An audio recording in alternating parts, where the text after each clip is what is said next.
The suspects have been identified as two 17-year-old juveniles. One of them has an injury to his hand and he was taken to the hospital. The injury is non-life-threatening. The second person in the vehicle is a passenger, obviously, and has 0 injuries. There will be criminal charges for both of these 17-year-olds. Right now we are working through what charges those may be. But thankfully, our 2 officers that were involved in the shooting are not injured. This incident is being investigated by the Tempe Police Department under the East Valley Critical Incident Response Team. And any questions related to the officer-involved shooting investigation should be directed to them. If you have any questions related to the initial call for service or suspect identification, that will come to me moving forward.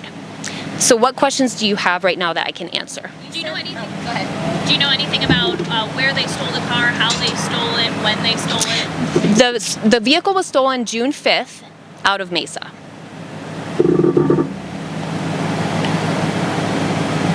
Do you know when the person who owned that vehicle, do you know if like they were like carjacked or anything like that, or was it just stolen from a property? I don't have any information that it involved any crime of violence.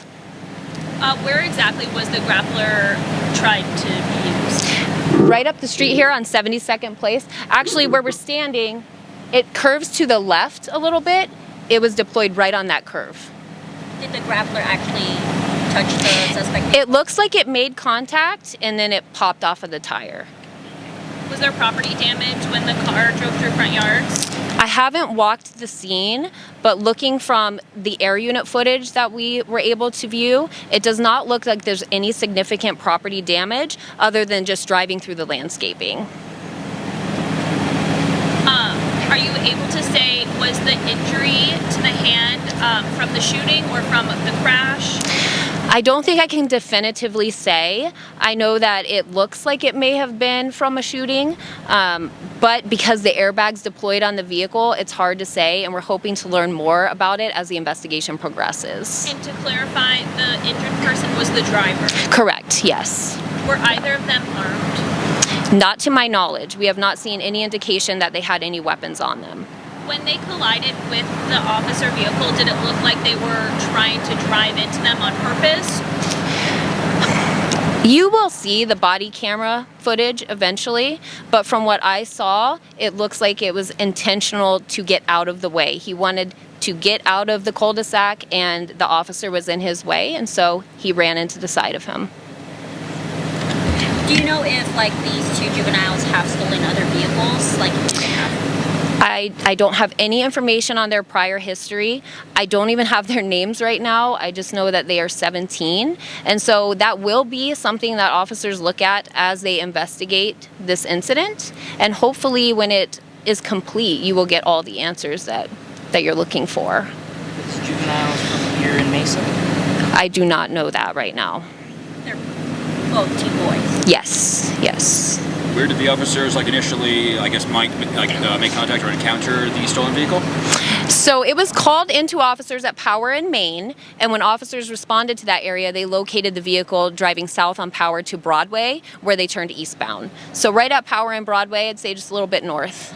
You said it was the real-time crime center, so was that just a scanner of the plate, or how was it? Yes. Okay. Yes. Yep. Brandon, can you explain how the grappler works for people who don't know? Yes, so the grappler is a device that is essentially put on the front of the vehicle, and it's a device that is used to stop fleeing vehicles safely. And what it does is it connects to the rear tires of a vehicle and it stops the tires from spinning, and there's a long thread of I don't want to say string, but it's attached to the vehicle to slow it down to where officers can make contact. Did I explain that enough, Ciara? Oh, that's okay. Perfect. Thank you. Okay, you're welcome. Right? It's like a net. Yes, exactly. And there are a lot of videos on Google that you can see of police officers using it, which would be pretty cool to highlight for your viewers. Was the victim or the suspect who was not injured taken into custody without incident, or did he Yes, run away? correct. They were both taken into custody without incident. Sorry. For the one who got hurt on the hand, are they still in the hospital though? Yes. still in the hospital undergoing treatment. And of course, with these two being 17, we need to reach out to their families and let them know where they are at so they can make contact with them. How long are you expected to be out here in the neighborhood? With any officer-involved shooting investigations, it usually takes a couple hours. We have to have officers come out and walk through the scene again. They have to do their interviews. We also look for video evidence of any houses in the area, and then physical evidence as well to put the whole story together and give you a complete look at what actually happened. To get the timeline correct here, so you said it was like, so they had tried, the suspect tried turning left onto the cul-de-sac.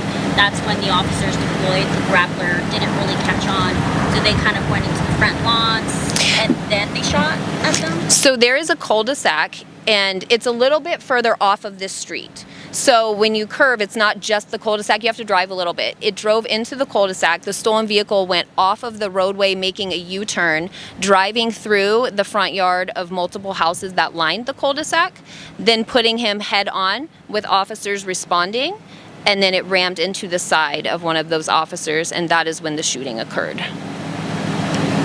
And I did finish a news release that I will be sending to you shortly after this, so you will get everything that I said in writing, and you're free to use that as well. Can you, Any questions? just for my ignorance, Yeah. explain what the involvement with Tempe Police is? Yes, so there is a law that will be in effect starting July 1st, and it says that you cannot, as a police agency, investigate your own critical force incident. So if it is a criminal case, we can't investigate it ourselves. So under the East Valley Critical Incident Response Team, which I can send you information on too, there's a call-out list, and Tempe PD was on it to come out and take over our investigation.